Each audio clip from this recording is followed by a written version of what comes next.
ଲାବଣ୍ୟ ରତ୍ନ ଭଣ୍ଡାର ଲୁଣ୍ଠନେ ନେତ୍ର ଡଗର ଲାବଣ୍ୟ ରତ୍ନ ଭଣ୍ଡାର ଲୁଣ୍ଠନେ ନେତ୍ର ଚଉର ତର ତରେ କାହିଁ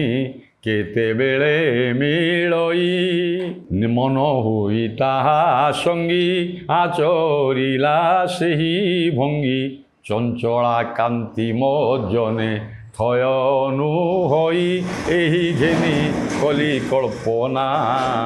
ଅସ୍ତବ୍ୟସ୍ତ କରି କଲେ ଶୋଭାଭା କବି ଏଠି କହୁଛନ୍ତି ଯେ ଏଇଭଳି ଭାବରେ ରାଧାରାଣୀଙ୍କର ସୌନ୍ଦର୍ଯ୍ୟ ଠିଆ ହେଇକରି ଯୋଗମାୟା ତ ପଠେଇ ଦେଇଛନ୍ତି ଭଗବାନ ଶ୍ରୀକୃଷ୍ଣ ଦେଖୁଛନ୍ତି କବି କହୁଛନ୍ତି କ'ଣ କବି ବର୍ଣ୍ଣନା କରୁଛନ୍ତି ଲାବଣ୍ୟ ରତ୍ନ ଭଣ୍ଡାର ଲୁଟିବାକୁ ଏ ନାୟିକାର ଲାବଣ୍ୟ ରୂପକ ଶୋଭା